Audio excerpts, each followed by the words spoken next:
I-discuss po natin ngayon yung early move-in promo ng Prime World Enclave para po sa mga RFO units kagaya po nung nakikita nyo sa likod ko right now, no?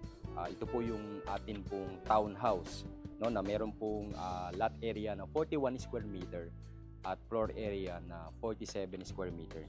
So ang atin pong list price ay nasa 2,058,000 at meron po tayong special discount na 100,000. So pag dinidak mo po ito, ang balanse po natin ng discounted total package price ay 1,958,000. Of course, syempre sa ating pag-avail ng property, meron kasing tinatawag na title transfer fee. So i-add po natin 10%, 195,800. So ang ating pong total contract price ay 2,153,800. So meaning to say, yung presyo po ng bahay natin plus yung gagastusin po natin sa title transfer fee, ang total niya po ay 2,153,800. So sa ganito pong klase ng turnover na complete finish na po, no? Gamit nyo na lang ang kailangan. Ang kagandahan po right now ay yung atin pong reservation fee ay 5,000 lamang. Based po dito sa ating early move-in promo. Tapos meron po tayong 3% na one-time cash out. So 3% po ng ating contract price, which is 58,740. Ito po ay babayaran natin within 1 month, no?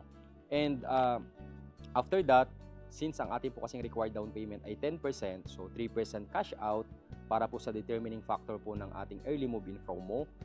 And then yung 7% equity payment ay payable po yan in 12 months, which amounted to 137,060.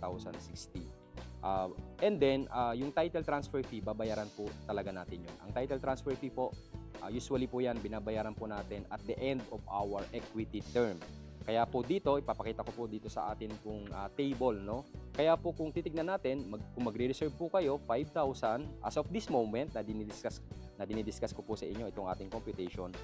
And then, susunod po natin ay yung 58,740 na cash out for the 3% ng atin pong price, no, contract price. And ang atin pong equity payment sa atin pong monthly ay 11,421.67. So yung 137,060 pesos, yung 7% ng total contract price, i-divide po natin ng 12 months yon. Kaya po ang monthly niya po ay 11,421.67. And then, kailan ba kayo makakalipat? Usually ang atin pong lipat ay after po ng loan takeout.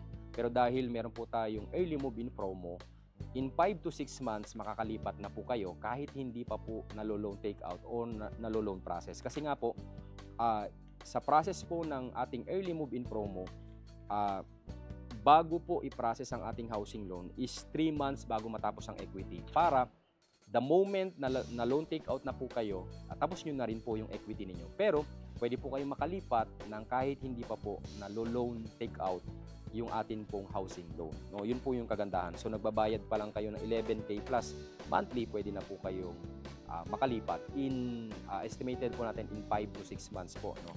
And then pag pinrases na po ang ating housing loan, maybe nasa month 10, no, month 10, month 11 po, no.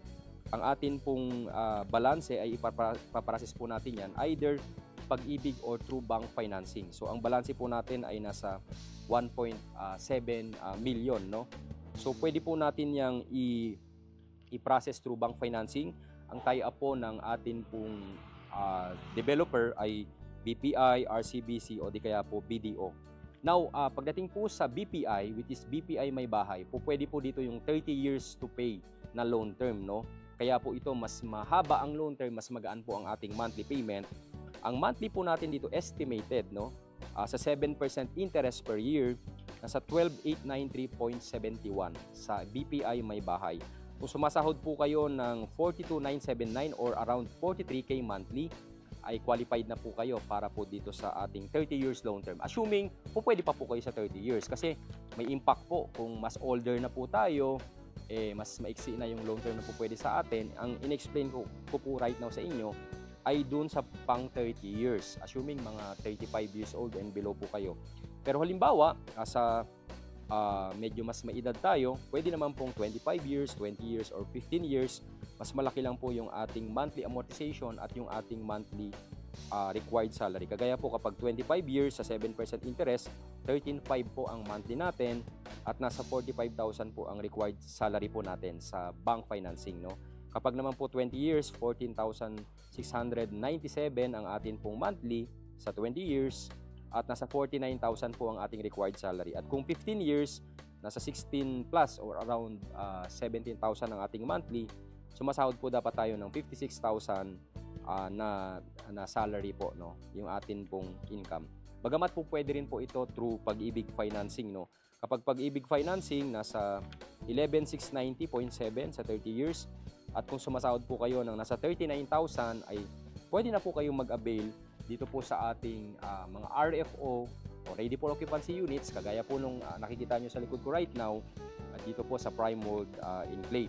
So for more details ay pwede po kayong mag-message sa akin, sa amin, sa RRCT Realty, ang aming po mga RRCT Realty agent para po tulungan kayo sa proseso at detalye, ma-explain po sa inyo itong details po ng Prime World Enclave.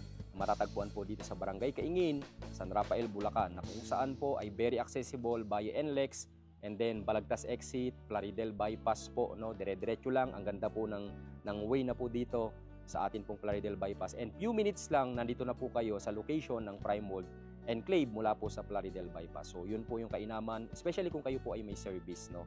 Bagamat kung kayo naman po ay magko-commute, pwede po kayong bumaba sa Baliwag or San Rafael po, no. And then tricycle or jeep na lang papunta po dito sa atin pong location. So for more details, message nyo po kami at tutulungan po namin kayo sa inyo pong journey para magkaroon ng sariling bahay. Dahil ang RRCT Realty ay kapartner nyo sa pag-abot ng pangarap nyong magkabahay.